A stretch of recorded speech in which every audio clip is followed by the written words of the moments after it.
This incident happened during the summer of 2015, just after I had turned 21, and to date it is still one of the scariest things I've ever experienced. To this day, I still get creeped out when I remember it. The day after it happened, I went back to the park and I took pictures of the whole journey in the daylight to send to a friend, so I'll include them here as proof as well. One of my favorite things to do that summer was drive around late at night. As soon as the sun had dipped beneath the sky, or as soon as I clocked out from my job, I'd be in my car and ready to explore the city that I grew up in. July 9th, 2015 was one of those nights. My city's Italian-American festival was being held that week, so after getting out of an evening summer class I was taking at the time, I headed downtown to see the festival for a bit, and I met some friends.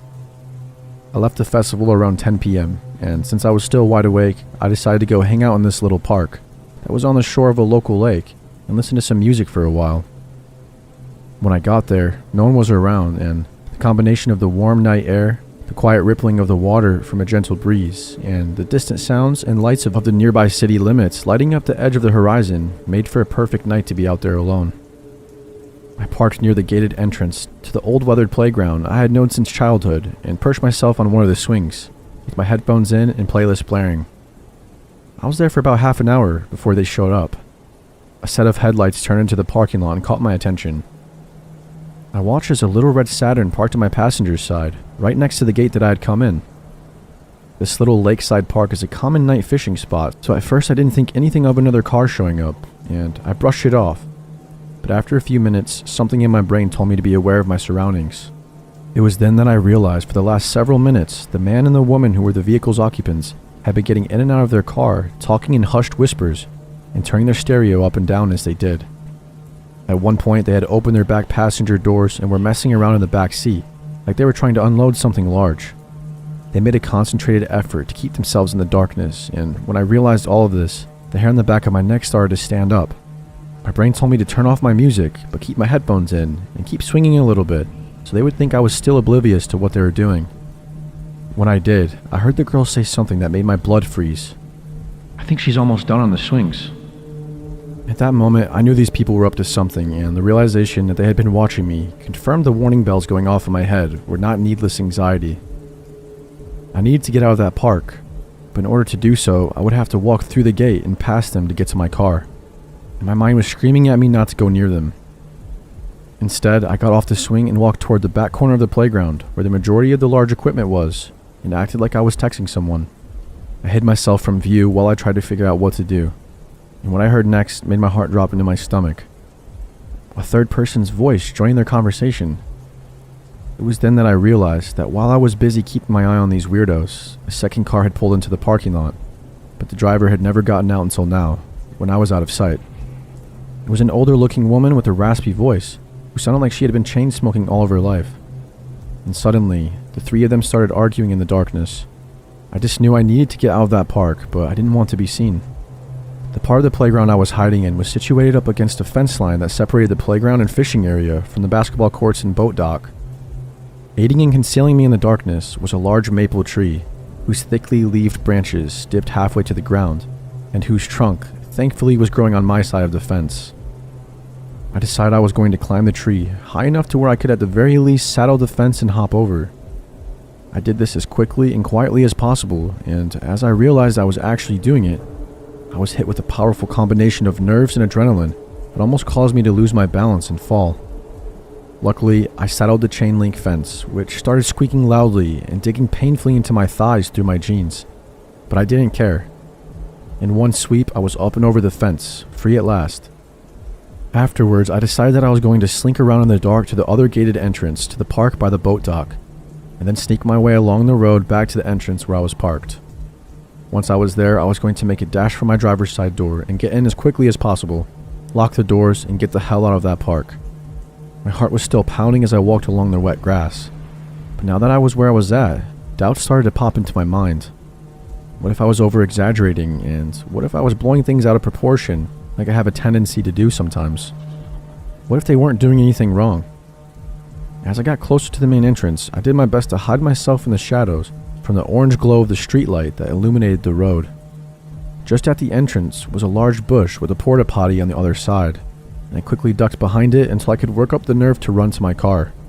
The people were still there, but now they were congregating in the parking lot, with the raspy voiced lady less than 50 feet away from me, standing next to her car.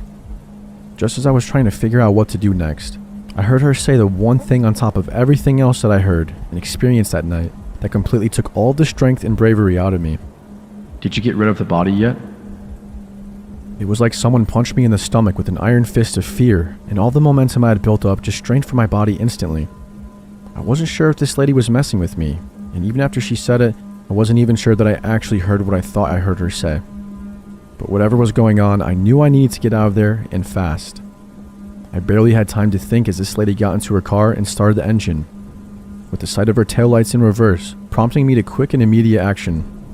As she started to back up and swing around to pull out the gate, I dashed across the street and up a random person's driveway, concealing myself in thick foliage as quickly as possible. I watched as both cars pulled out of the parking lot. The gold Nissan that raspy lady had been driving going right, while the red Saturn with the guy and the girl went left off into the night.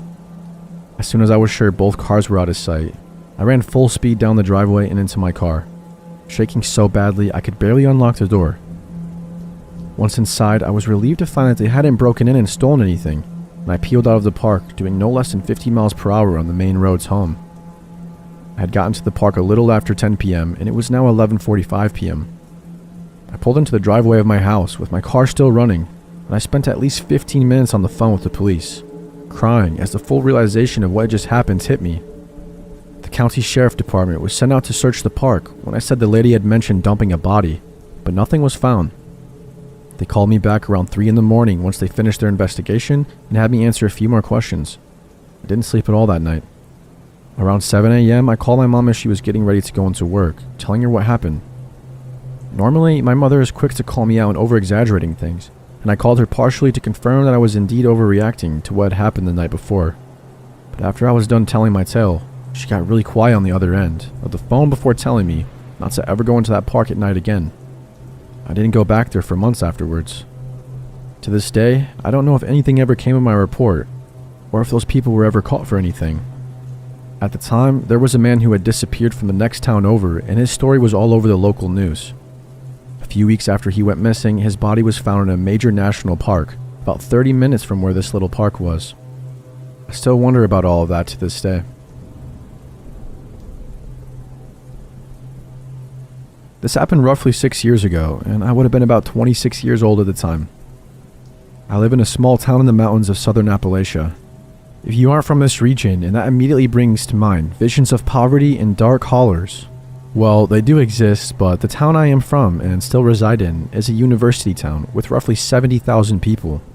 We have a number of public parks, but in recent years, the most popular is the newest, which was built on the south side of town and has a dog park, in addition to a normal playground type park for children, and numerous walking trails, some of which go through wooded areas. It isn't uncommon for people to be walking their dogs late at night. I need to describe the layout of the park a little bit in order for the story to make sense. There was a large parking lot on one end, and this is the main entrance of the park, and it is where the children's playground and the dog park are located, as well as the restrooms, etc. This lot is long, rather than wide, and stretches alongside a sidewalk that runs next to the playground. On the other end of the park, which is over some hills and through some lightly forested areas, there is a small pond and another smaller lot. This lot has a gate just like the bigger one, but it has a little area before the gate where it is common for people walking at night to park their cars.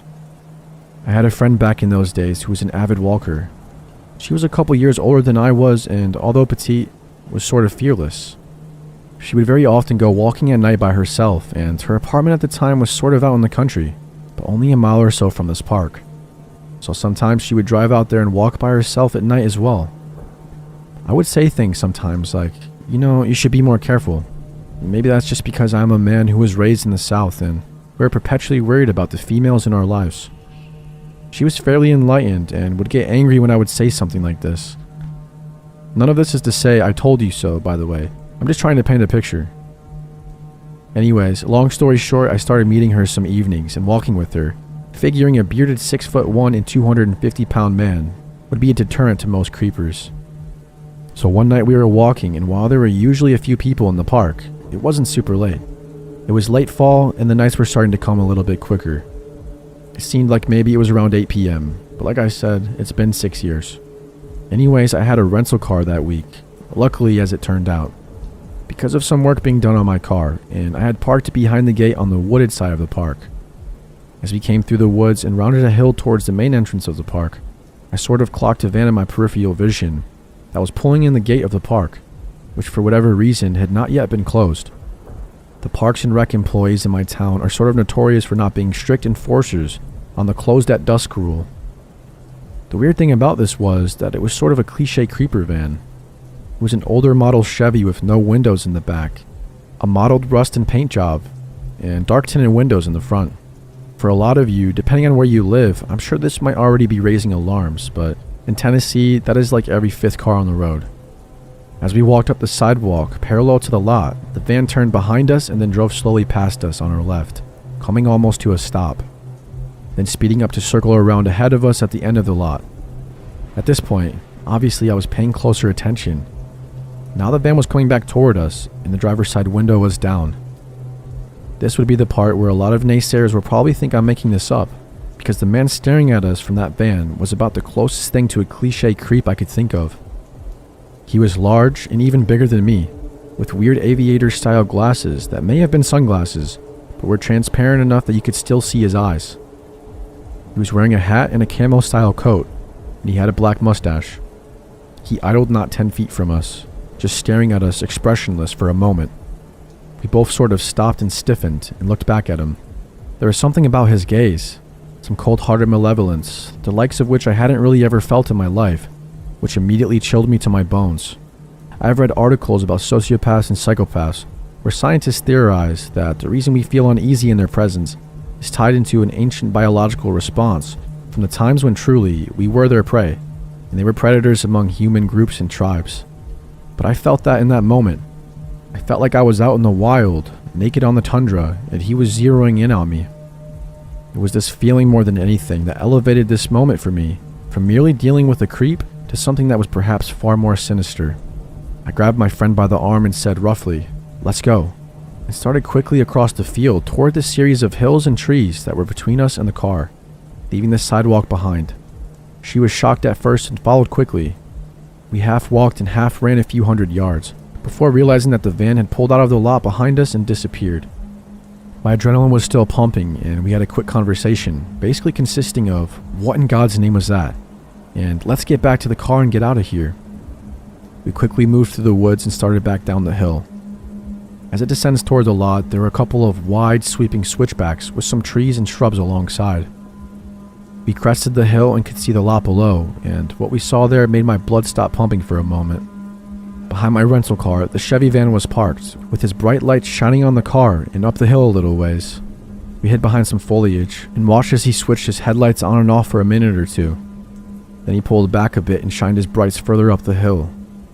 He sat there for a long moment as we cursed the fact that we had left our cell phones in the car, tried to decide what to do. Of course, he abruptly peeled out of the lot and took off down the road, which I did not mention before is a 2-lane country road with not much on it but cow fields and trees. We took off running down the hill toward the car and were now just outside the ring of trees near the lot, when he suddenly swings back in.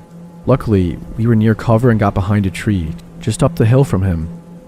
Again, he started shining his brights off and on into the trees. At this point, I was thinking I was going to have to attack him or something to try and draw him away long enough for my friend to escape. Fear, adrenaline, and anger all converged in me like a dark river, and I was probably seconds away from bursting out from the tree and taking a run at him when he once again peeled out of the lot as fast as he could. Well, he didn't have to tell us twice. We sprinted the remaining distance to the rental car and jumped in. I took off and went about 60 miles per hour down the road until we got into a neighborhood. I never saw the van on the road. In fact, I didn't see any cars until we got to a main road. I have no idea where he went. If he was sitting somewhere off the road, waiting or what. We got back to her apartment and my friend told me that, at long last, she would accept a can of mace if I ever wanted to give her one. We had a good laugh at that, but we were desperately shaken. We decompressed and talked it over a while, and I agreed to contact the police the next day. I went down to the station and told an officer what happened, but I never heard anything else about it. I have no idea what he wanted. Maybe he was a pervert. Maybe he was a good old boy that just didn't like the idea of people in the park after dark. But that look he gave me when he was idling next to us makes me think we were pretty lucky to get away.